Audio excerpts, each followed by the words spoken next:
I think we are live. I'm so sorry for that last stream. There was some audio issues, so we're going to try this again. It did go well. There was a lot of cool stuff that came through, but actually more stuff came in. So this one's going to actually be better. So thank you so much for joining me. My name is Sean, and I just want to say SOLI Deo GLORIA, which just means glory goes to God. So thank you for joining. Always appreciate you. Today we're going to talk about channeling. And what is channeling? Why do we channel? Who are we channeling? What's going on? So first, I just want to say everyone is always channeling something. So first, that is how consciousness works. We are always, always, always channeling something. It then becomes this discernment between what are we channeling, why are we channeling it, all of that type of thing. So what I'm going to do just for the beginning bit of the stream is I'm hiding the comments from myself because there's a particular group of things I want to get through. And then after that, I'm going to go back, read everything that everyone's written. So please drop comments, thoughts, channeling thing, anything that relates to anything that comes through, because this is a place for learning and sharing. And I want it to be interactive. I think we all want to be interactive. It should feel like I'm hanging out with you. At least that's the goal. So, and the last stream actually was a little bit more blissy. So it's harder for me to come back to Sean. So it's good. I've grounded now, and I'm here as like Sean primarily, but also getting some deposits. So I'm in a good state for it. Better state, which is, it's all perfect, right? It's just funny how it all comes together. So you're always a channel. So let's just get that. Everyone is anything that is conscious is channeling something all the time. Now,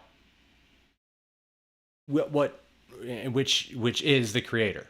So you're channeling the creator, which then wears a costume of some sort, a costume of vibration or a costume of frequency. You could call it a garment to go deliver that type of experience. So when you see a criminal, for example, that is acting way wacky, doing a wacky thing, they're channeling the aspect of self that's terrified in some way, that feels alienated, that feels not a part of the system, not a part of society, very separate, constricted, that type of thing. That's what they're channeling to commit that work. So it's still the energy from the creator, and then it gets distorted and turned into this weird thing. So we're always channeling. And now there's 3 primary types of channeling. These could be broken up more, but I try to keep things as simple as possible. So we have unconscious channeling, trance channeling, and conscious channeling.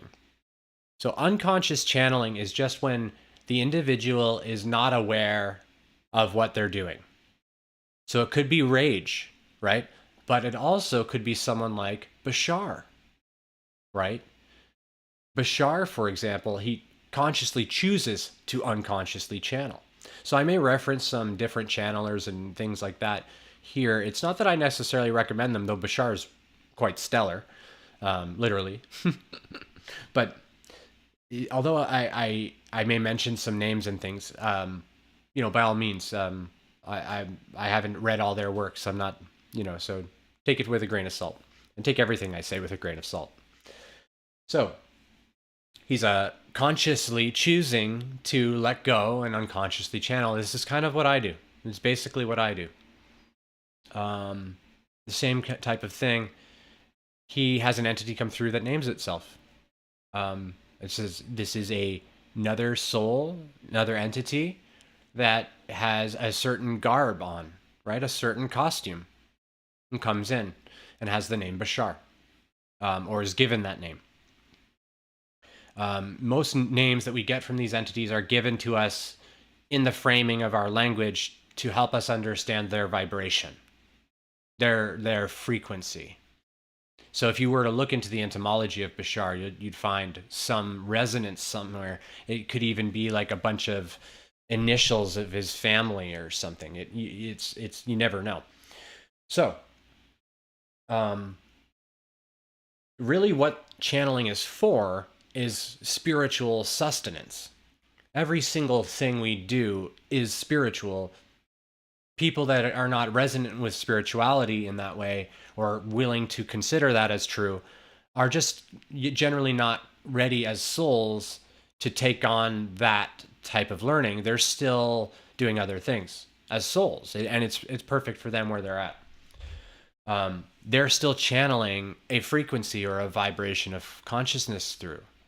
And so you can imagine when like a poet goes into a flow state and just sort of the words flow onto the page. What are they doing, right? They're channeling likely the Divine Mother. And likely they're not trying necessarily to be wise. They're just pouring out their soul and their heart onto the page. And what happens is you're channeling in that state, in a flow state. The person's gone, right? Like if you've ever done anything that puts you into a flow state, you realize like time's gone. I don't know where I am. I don't know what's going on. I'm just that's when you're a really, really good example of that is Soul, when I just did that. If you haven't seen the movie Soul, I've recommended it a few times. Such a tremendously amazing movie, and also so accurate metaphysically. So accurate metaphysically that it's almost silly how accurate it is. Just amazing. Anyways, so that's another example of channeling, is the artists and creators of that show, right? And they channel from varying orders of beings. Mine, I call it an order just because people understand that a little bit better, but it's more of a fellowship, and it is a conglomerate. Like, I'm not sure if that's the right word, but it's a giant chunk of collectives that all work with this confederation that a lot of people call the Galactic Confederation of Planets in service to the One Infinite Creator. For reading on that, check The Law of One at llresearch.org. That all is there. So this is all, everything that we see is a thought of the Creator. We are a thought of the Creator. And then that thought gets imbued with love and becomes something. So that's what we are. We are children of God, loved. Just love into form. That's what you are. So when that love is coming through, it then gets distorted by the varied tiers as it comes down from the highest of high in the singularity of consciousness through spiritual gravity, which is a callingness in your root chakra, or the crown calls something in. And if it comes through the root, it's going to come into the earth and then come up into you. If we're looking at it in this kind of causal, linear type of world, it's absolutely not like that, because time doesn't exist. So you couldn't say it was here and then it went there. It is. This is an infinite cycling that's happening just always, always, always, always. So you're always doing whatever it is that you're doing, channeling, whatever. And this is why the channelers themselves aren't necessarily great embodied Christed type people, or embodied very purely in their spirit. And also, one of the things to highlight here is we can't discern that. We can't, as observer, discern how grounded they are in, or how embodied they are in their spirit. We can, because what we're doing is we're applying our lens, our own perception of what that might mean, and then putting it on them. So for example, Edgar Casey and myself, we chain smoke, he didn't smoke as much, I don't think, but we chain smoke. And the reason we do that is because to maintain the high frequency and still be here, we have to ground the body into a physical desire in order for the soul to even hold a garment like this. And so I often have people that are like, you know, that see me smoke and then go, oh, well, he's not there then. You know, it's meaningless, but it's important to highlight these things because we judge people essentially based just on what we feel would be the state. Whether we've seen it or not seen it yet, we do have an idea and concept and perception and thought about what that looks like. So I want to say that really clearly because when we're observing channels, they may have some distortion that they put in. I certainly drop some of Sean's distortions in, and distortion isn't necessarily bad, right? Nothing is necessarily bad. Distortion, some of the distortion that I sort of actively, consciously add is not distortion away from the core truth of the message. It's distortion to give context to humans, such as, oh, the movie Soul, blah, blah, blah. Distortion, Sean, right? The personality of Sean, adopting the frame for a minute and talking about how excited he was.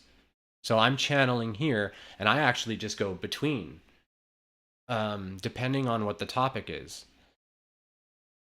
And that's what Bashar would do. It's the same thing. The only difference is I found that I didn't want to so much as a soul appear magnificent. I didn't want to appear, you know, somehow special. And so when a person goes, I'm so and so and right, they start to appear other than, and there was a purpose to all of that narrative. So please don't think I'm judging against that. But I'm saying for myself, I am meant to be very somewhat relatable and really bring harmony here, normalization to what seems to be chaotic and absolutely paranormal, when actually it's the most natural thing in the world. And for further reading on that, I would recommend A Course in Miracles, which essentially just helps the person understand that life is always a miracle, and we trick ourselves to think it's not. That's basically what that book is about. It's channeled the Christ, and it's I would say a fifth density channeling, and so very high wisdom, very high love, and very true, very, very true, and very, very applicable to your life in the workbook as well.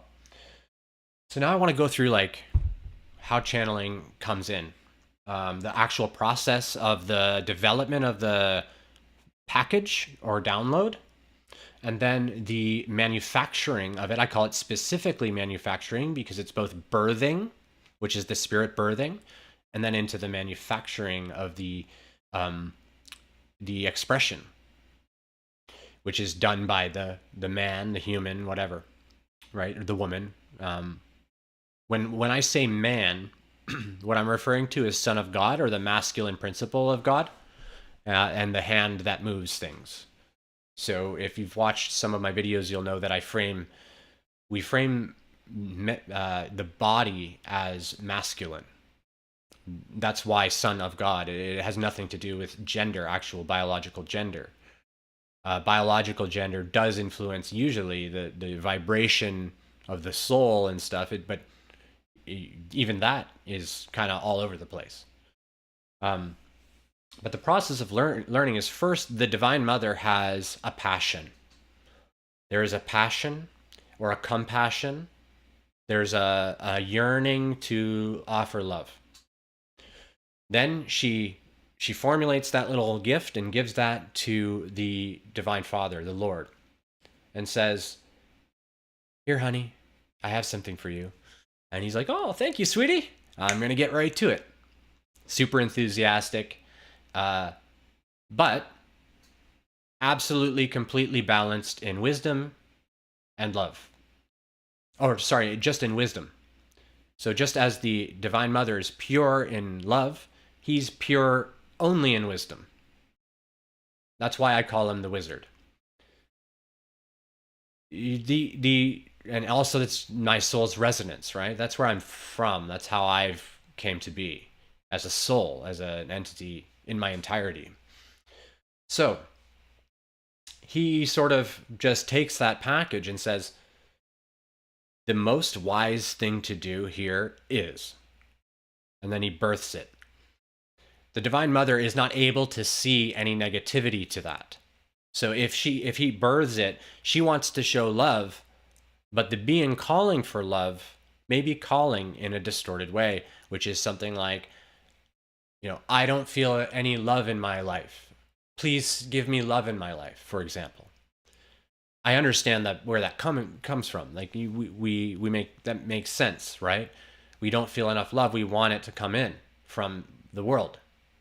But we're actually meant to learn that the love's here. So the father goes, ooh, I see what she wants. Oh, okay. Ugh, man, okay. Here. Gives her experience, gives the caller experience that is not congruent with what they actually consciously kind of want, but is congruent with what the soul needs to learn and wants to learn. The soul wants to learn this. The soul knows that it's fine. It's the personality, the person that gets all like, this is not okay. What have you done to me? Right? But you'll notice that as you lose things in your life, if you're this far along, listening to this type of thing, you'll notice that as you lose things in your life, things get easier and you start to become grateful actually for some of the loss. You start to realize that you were attached to things that you didn't really need to be attached to. It was some type of emotional investment that didn't actually rationally really make much sense. You could have been just as attentive to these things without being so invested emotionally. And people mistake emotionality with love a lot. Emotionality is of the mind. Believe it or not, the heart powers that, though. So emotionality is us hearing our heart. However, it's the mind interpreting just pure love, basically. It's interpreting pure love based on the impressions it's had, the conditioning. So that's how that process happens. And then that happens again in the entity that receives the package. Same exact thing. But now we're layers down into distortion. We're layers down, right? We're now in this kind of pretend separate state, and we do the same thing. We do that at the higher self level, and then we do it again at the soul level, and then we do it again. That's why there's always like 3, 6, 9. It's the Trinity, and anyways, I could go on with that for days. So then the human aspect, the body and the being that is aware, the mind, body, spirit complex, processes that package, and then does something with it, stores it away as a feeling, it comes out, whatever it is, or they observe things. And in channeling, that's what it is. And so the distortions in the personality affect that, right? They affect what brings that channel peace. They affect sort of the languaging. They affect basically everything. So any channel you're ever listening to, just consider that. It's not a problem. You must learn to sort of discern. Just, does this feel like resonant as loving truth? Lovely truth. Or is it truth that feels bad? Because there's it's a big difference, but it's so subtle to notice. Just because something someone says is hurts doesn't mean it isn't true. So it's that's where our attachments to things lay, right? Attachments to things that are not real. Basically, if someone says something that bothers you, you've And this might sound harsh, so bear with me. I understand it. It happens to me as well. Somebody says something that bothers you, it causes you to go, oh, that doesn't resonate. Maybe you say something, maybe you don't, but it bothers you. This is because it doesn't align with you, your personal truth, which is a construct, which isn't true or real. That's hard to swallow for the personality that thinks it's an individuated being, the ego. This is a hard realization to come to. It's not actually hard. It's the easiest thing in the world. But because it's so easy, and we've made our minds and everything so complex, it becomes sort of that's what I tend to call the abyss of coming across that to a freedom state, a state of like, I'm still quite here, right? But I don't at all identify as the body at all. I think of the body as like my suit for the day, and I love it. I take care of it. I clean it. That's about it. Now, that's my way, and I don't necessarily recommend that. And also, people will often feel like, oh, you got to love yourself. No, I love myself, but myself is not the body. I love the body, the frame. That's why I call it frame and instrument. I prefer instrument because it's like, to me, musical. And as you open up here, you'll in the Blu-ray, you'll be able to feel actually the and you'll be able to feel the energy from the vocal cords and how that also resonates with the Kundalini. And so this is all channeling, right? Even just that little scale, whatever that was, I did. I don't know why I did that. So funny. So after it's birthed, it gets birthed into the physical reality experience somehow, or internal reality. Like you experience it. And then you move into the process of gnosis, right? Gnosis is the knowledge of spiritual secrets. And every single thing is a spiritual secret because everything is a mystery. Every single thing you look at, you actually don't know what you're looking at. And A Course in Miracles goes into that perfectly. So I wouldn't try to regurgitate it. That realization is weird.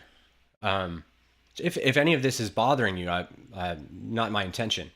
But I do feel that we're ready as a consciousness to start understanding that there's freedom on the other side. We're not afraid, so we're free. And so it's all knowledge. But that process of gnosis comes from, what did I write down? First, we have experience and reception of it. And then we have to investigate that experience in the self, and we integrate it. So you'll often realize that, think about this. So you have something happen, someone asks you something, and you're like, okay, I don't know. A bunch of stuff just happened. I have to sleep on it. That's exactly what this is. So a lot of this happens subconsciously, unconsciously. And then there's conscious utilization of the will to investigate what is subconscious, bring it to the surface, and look at it. Now, our will tends to be formed by our desires. So when our desire is not to see our subconscious, we can't see it. But when our desire is to see truly, always, as much as possible, that's why I wake up and say things like, today I'll see true. That's like one of the first things I say, other than my morning prayers and stuff. So once we set that intention, keep grounding that intention in, we just start to see, we'll start to see all our triggers, more or less. We're asking to be triggered. That's what we're doing. So don't get mistaken. It's not necessarily a happy thing to ask for. Now, it also, though, it has this clear feeling of understanding that there's love here. You're able to see the love as well. So you're okay. That's why I recommend that way. It's like, it's hard, but it's okay. But it's hard, but it's okay. But it's hard. And then it's just okay. And then it's just amazing. So that was that for that. Now I wanted to talk a little bit about the discernment of like negative or positive polarity, or the what channel should I listen to? So as a being, as the human self, the soul draws you to this type of thing, this spiritual sustenance. The soul calls for it and draws you to it. Now, from that point, all I recommend really is treating it exactly like you would treat a stranger on the street that you love. It's not wise if a stranger approaches you and just says, hey, did you know it's legal now to be like naked? Let's get naked. And everyone else is clothed. Right? Like you're like, I think maybe that's not true. Right? I think maybe that's not true.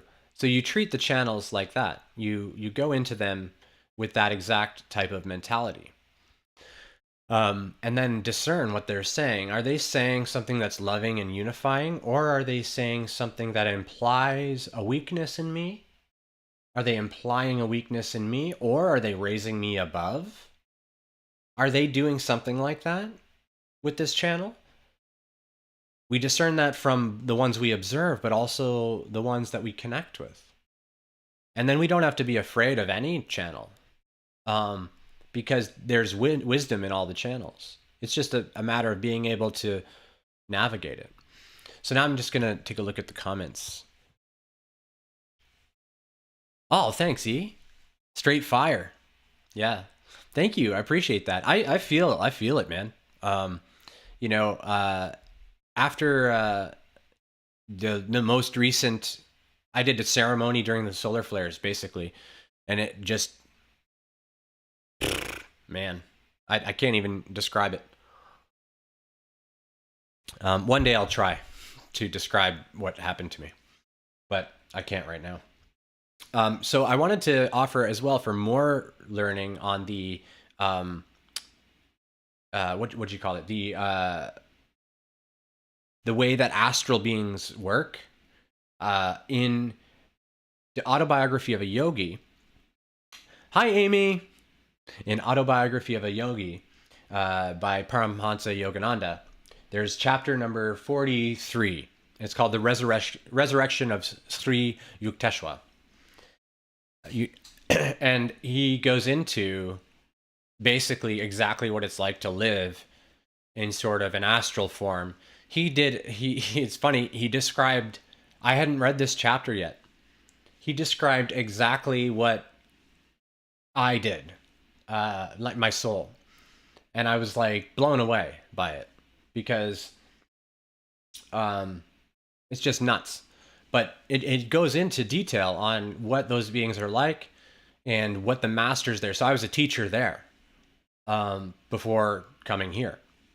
And so one of the things that people do there, souls, they teach wanderers and starseeds before they go. As souls, essentially. So a couple years ago, I made a video called the Starseed Contract, and that's when I first woke up to this, and I just realized and remembered. And so I started to distill the same type of teaching that I would teach up there, try to bring it down here. It was really weird for me. But for me, because of that stage of the soul's development, for my particular expression here, all of this has just come along naturally for me. It's not as natural for every soul. So it is natural, but the soul has to learn of it first. Whereas in my case, I already knew it as a soul. So the reason I say that is because the not anything about me. It doesn't matter. It's more to just illustrate the metaphysics and to show just how it all works, and that there is still teaching and learning going on, fourth, fifth, sixth, and I'm a sixth density teacher. So I was teaching in fourth and fifth density astral places, and other light planets and a whole bunch of places, Arcturus and Pleiades and Orion and everywhere. So that's where that all happens. And then some of the teachers are essentially messengers, emissaries, we tend to call them. The Pleiadian emissaries are doing tremendous work here. Whew. It's because I think the Pleiades had such a hand in the building of this world that all that resonance is just clear as day. So, how closely do you use universal law? There is one law. So I use universal law always, because we can't not use it. Universal law is an interesting topic because people tend to think of it as like laws you can break. But no, universal law is metaphysical law. It is laws that are. It is the framing itself of reality, of the universe. So it's this is this way. This is this way. Yeah, exactly, Amy. We're all of everything everywhere. Exactly. Of course. So the universal law is this way. It's not like you can break the universal law. You try to break the universal law, and then karma comes back and says, no, that's not going to work. And you never break the law. You just are the law. Like, you are the law. The law is one. That's what that means. So there is no there's no close to it or far from it. Everyone is it already. That's a great insight. Thank you. If there's any other questions, please throw them in, or comments, whatever. So what we're doing when we're observing channels, when we're hearing, feeling channels, or watching channels, or whatever it is, we want to be discerning fourth, fifth, or sixth density. And is it light or dark, right? That's all we really want to discern about it. A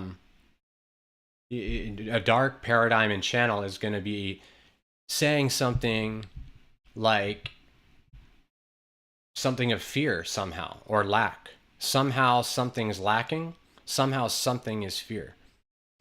And then positive would be Christ consciousness. So Christ consciousness is probably a good way just to describe fifth density consciousness. 5D. That's what people call 5D. But people have misunderstood what 5D is, and they're not living Christ consciousness. They're just playing more ego roles. A lot of people. I'm not condemning anyone. The soul is learning as it's learning. Everything has a purpose. Everything has a path. You know. But yeah, positive 5D. So you could say actually that 5D on the flip side polarity is like just egoic, but higher powered consciousness. It's like self-serving. Like most of the things that, not most, but a lot of the things that people are doing is like, I want to appear this way. I want to look this way, or, you know, that type of thing. And there's nothing wrong, again, with it. It's, we're just trying to look at it, you know, and see it for what it is. And am I doing that at all? And I do that to some degree, right? I cut my hair and I shave my beard sometimes, right? So we all have this. And then it just sort of depends on how purely we want to embody the 5D frequency. And so my goal is to go as high as I can. Just keep going. And, you know, it doesn't end. And then sixth density consciousness is going to be like the law of one channeled material, where it's just like almost sounds kind of robotic even, because it's so neutral in polarity. It's so perfect, and it's not quite perfect, but it's very, very close to perfect. This is where like the oneness is more literal. Um, fifth density beings still see themselves as like agents that need to go do stuff and fix things and right that type of thing. Um, fourth density beings are more like that, and they're naive. Um, this is sort of where Earth is. We're naive little loving things that don't know what we're doing because we haven't learned wisdom yet as people.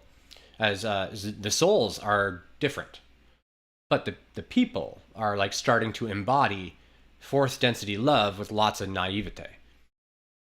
And I do that too. I trust people too easily, things like that. As Sean, right? Sean trying to embody these frequencies that he's learning of. So there is, and that's called the discipline of the personality, which is essentially constructing an ego that will fit the vibration of the soul. It's constructing a personality for you. And I only like to step away from the ego word here because ego is such a negative connotation. If you don't like what I'm saying, Amy, you can like not watch. I say what I want to say, you know? I don't have to explain myself. Anyways, so we end up like having this experience of this purity in the fifth dimension or the fifth density of consciousness.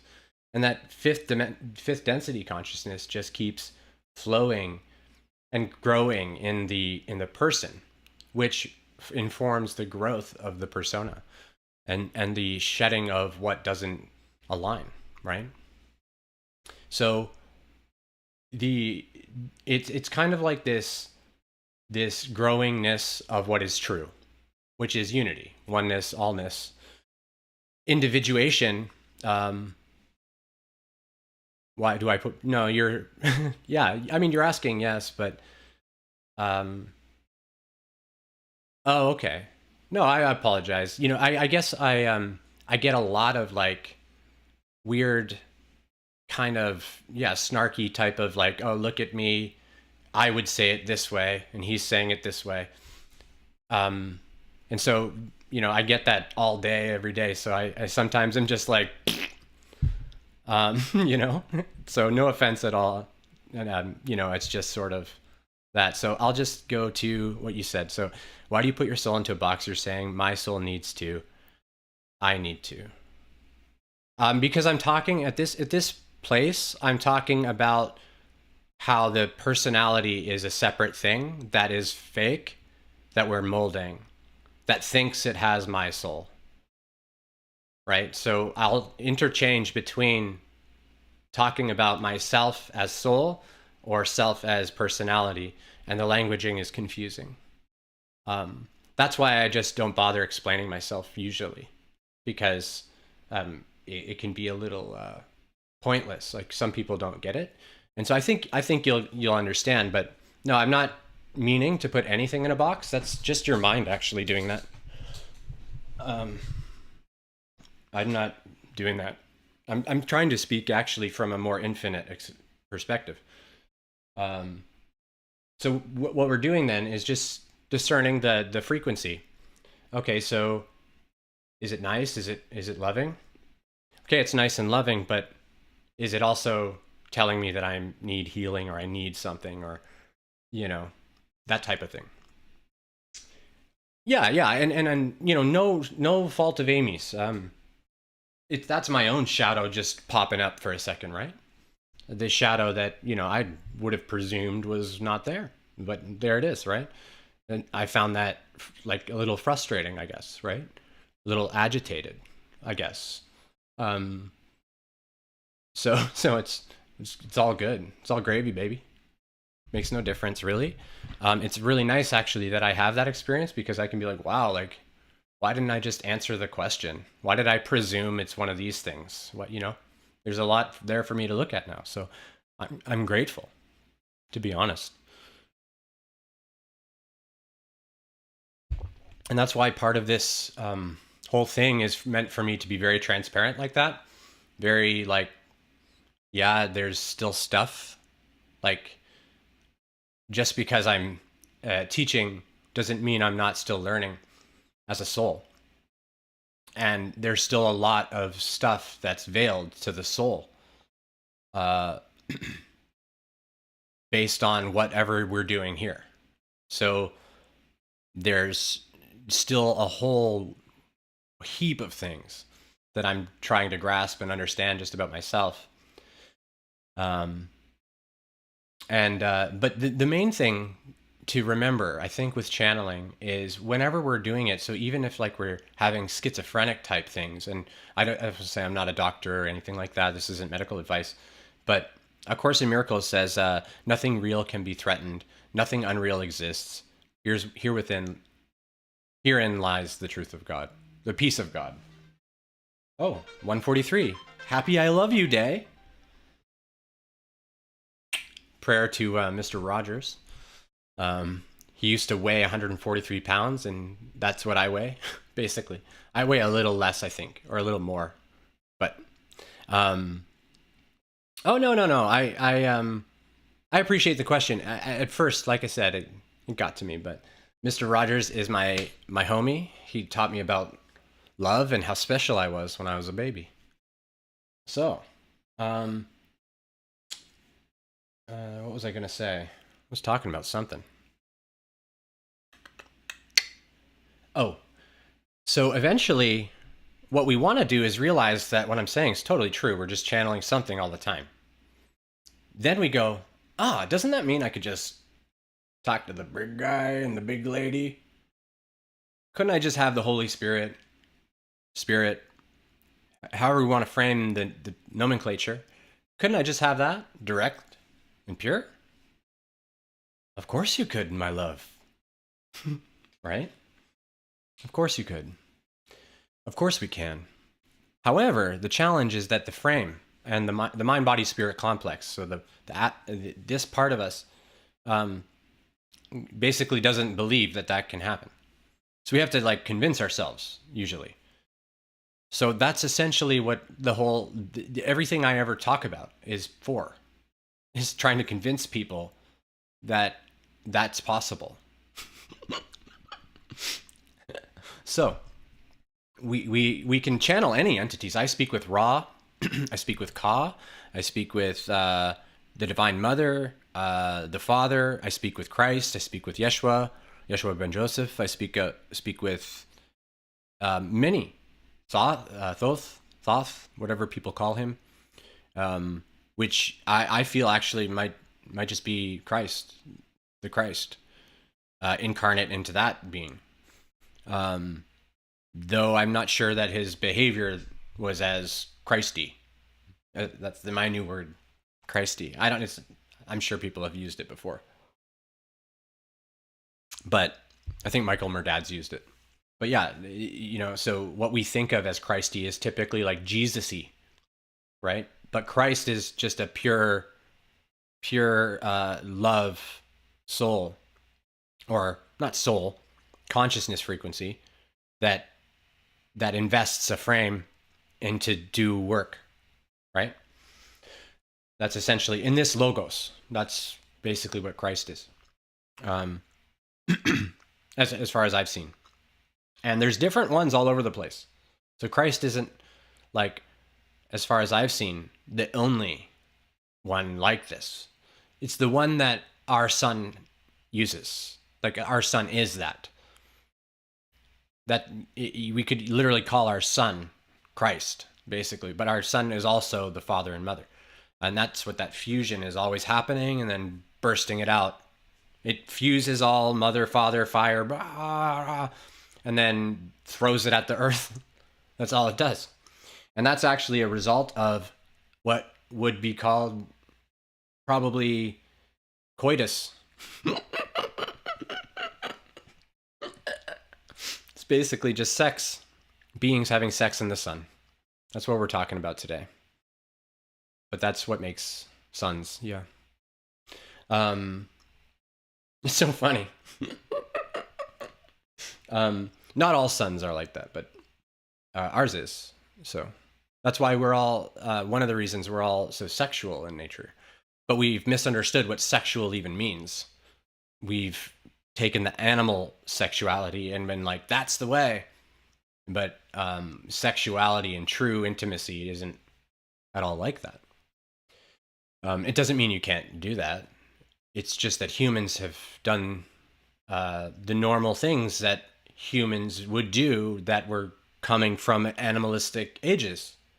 That's what we do. And because we're in so much kind of stricture and lack of freedoms in different ways in the reality, we use our sensual desires, sex desires, food desires, whatever, to satiate the soul, the yearning for love, basically. That's what we do. Because we know we're supposed to be having some sexual times. It's supposed to be happening. But that's why usually often if we have like a sexual partner and it's not great, then we'll kind of be like, that was not, like, didn't really get it, right? So for myself, I'm celibate and whatever they call, what do they call people that don't masturbate?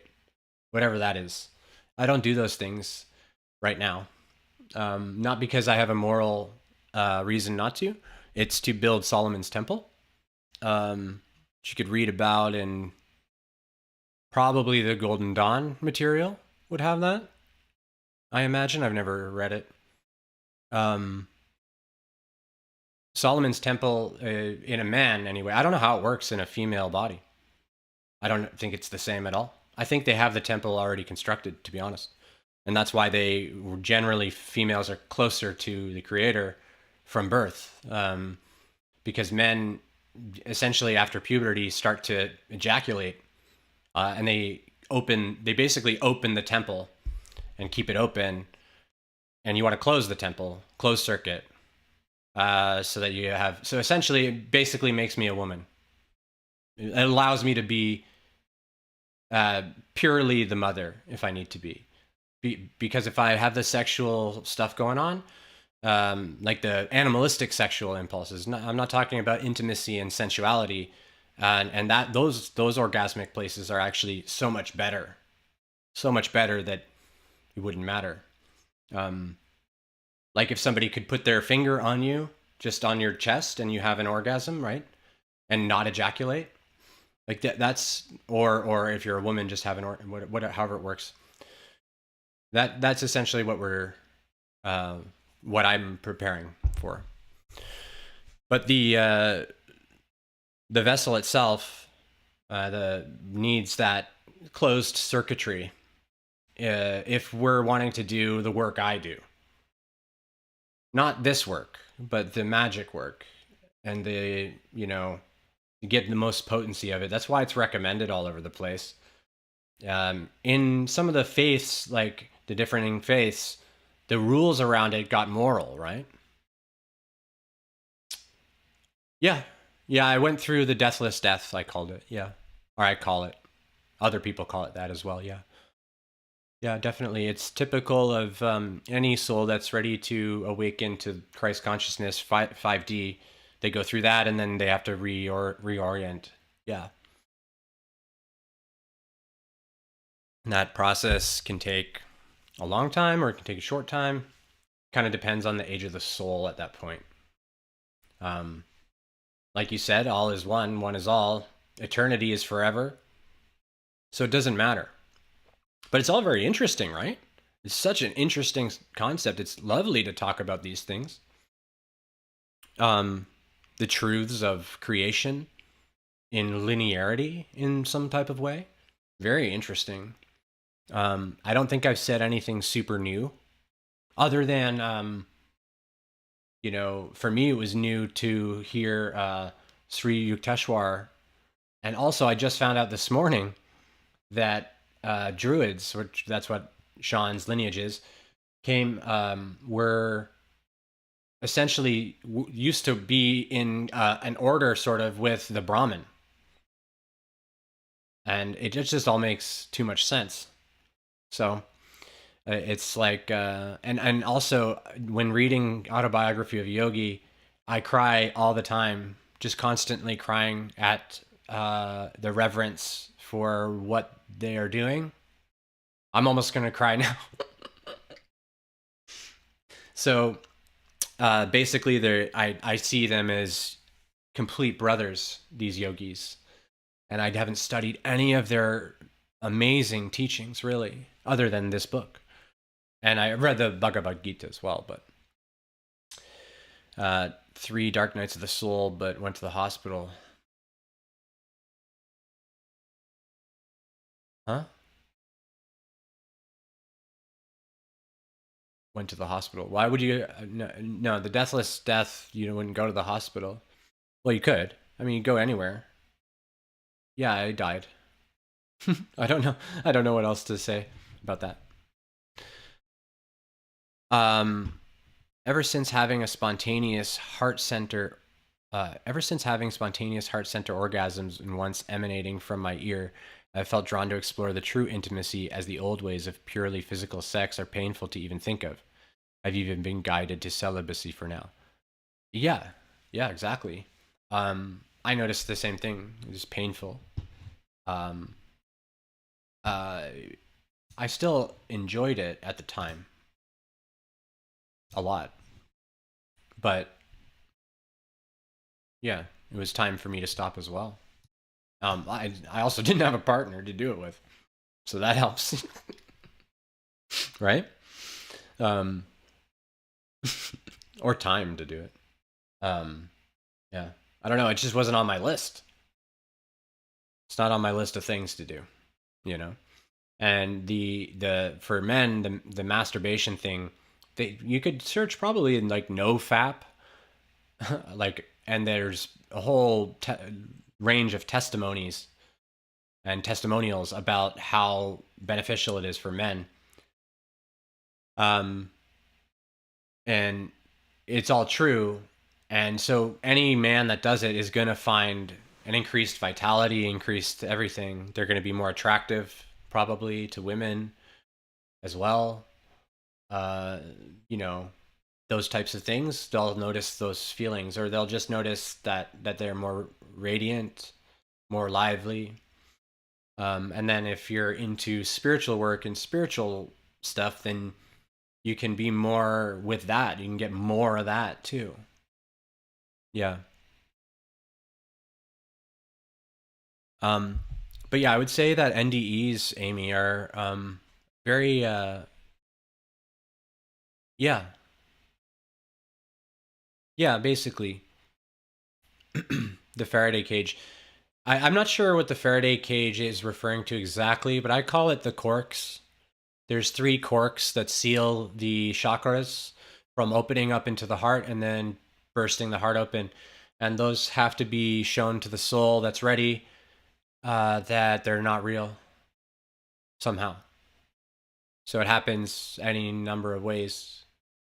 It people experience it in consciousness as well as in physical death. So, like, for example, you said 3 dark nights of the soul, but went to the hospital and died. There's no difference. Like somebody that went through 3 dark nights of the soul and perhaps just said, you know what, I'm going to take my life or something. That's perhaps what might have happened. That's enough to have the NDE, because what happens is the consciousness that was investing the personality rips, and they experience a form of death. It's the same thing, because death is unreal, which is what Jesus taught. The most profound one that he did, I think, that he said was, he's carrying the cross, and he said, just don't believe what you see here. Don't believe this. And then he said, I'm going to come back, and he came back, and to show that the physical frame is not what we are, it's what we invest.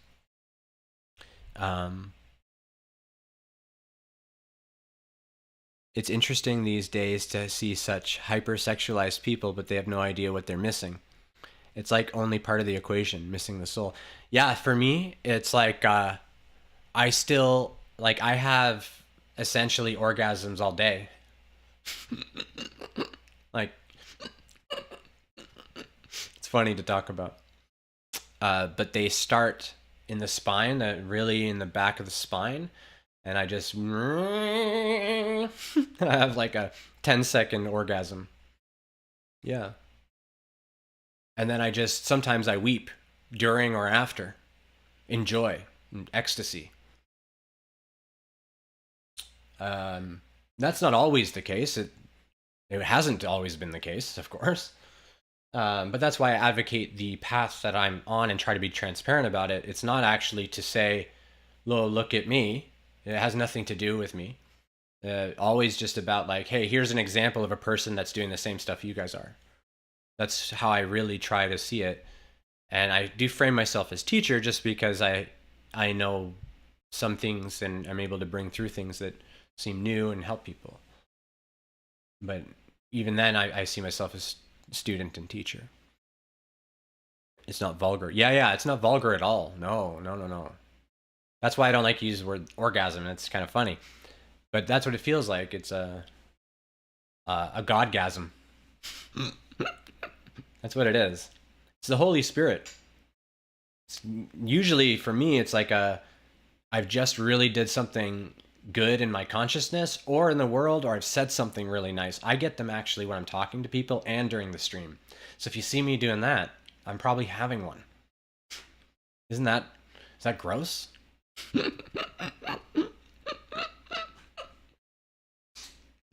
Oh my gosh. So I'm getting more used to the frequencies. So most people that are talking that have gone through the stage that I'm in now are not likely to show the signs of that as much. They're more used to it. So I'm not as used to this. It's only been for a couple weeks that this has been happening, I think, this way.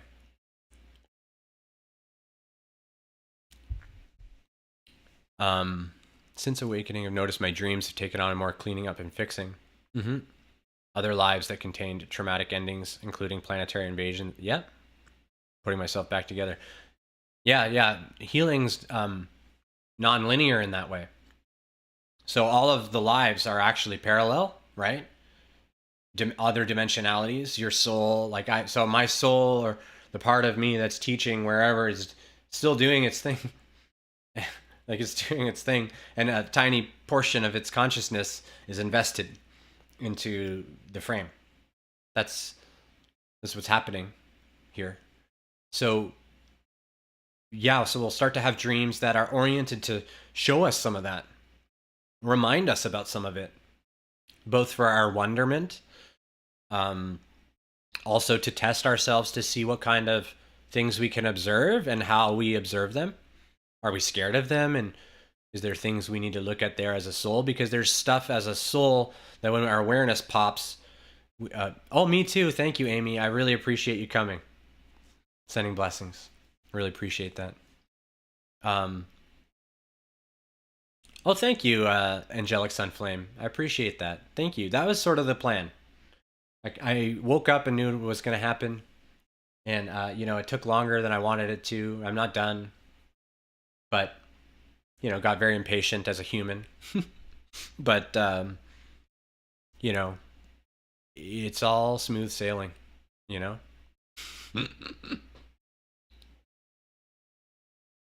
So when we're fixing the other lives, we're working on the other lives. We're usually, we're observing something that's occurred, is to occur, or is occurring in now. And we're seeing how that applies. That same story and narrative is happening in your life, probably. So, or happened or will happen in your life. And it's all symbolic. So what is that about? And I wouldn't use it to worry about premonitions for the future. Personally, a lot of people like that. That's, I think, just part of our human is like, I want to know the future. I need to know. There is no future. Future doesn't exist. So what we want to do is, what does this say about my being right now? And then investigate that. This is what prophets often misunderstood a little bit in the earlier stages. Prophets are basically wizards. It's what I'm doing. But a prophet is someone who understands the past, not someone who can see the future. It's someone who understands the past because it's always on a cycle. So they're saying, this is what's going to happen. This is what's happening. This is happening. Because they're feeling the akash of what is coming, right? Like now, is the same. And they're trying to say, this is happening. However, some of them got a little distorted and, basically just got influenced by negative entities to say a comet's coming or whatever, that type of thing. So I think that's a perfect time to end. What a good one. That was a fun one. Me and Amy helped me a lot there. Thank you, Amy, if you're still here. Very, very much appreciate that. Other than that, I think I will also be on tomorrow because I have tomorrow free, and then I'm not free for a time, and then I should return. So I'm gonna try to get everything all set up. Thank you all. If you guys didn't watch, if people didn't show up, if I didn't receive donations from people and these different things, then it would be really hard to do this, So I'm just grateful that anyone watches, even if it's a single person. I always remember in the law of one, there's no purpose to the counting. One is one is one is one is one. When two or more gather, I'm with you is another good way to look at that. The work that I need to do is done by speaking with one. So, and even if that's just here, right? Lots of the work is right here. We have two in us, and they gather, and they're with us. So it's when two or more gather, I'm with you, means I'm with you. And so, I bid you adieu, but I'm with you. Take care.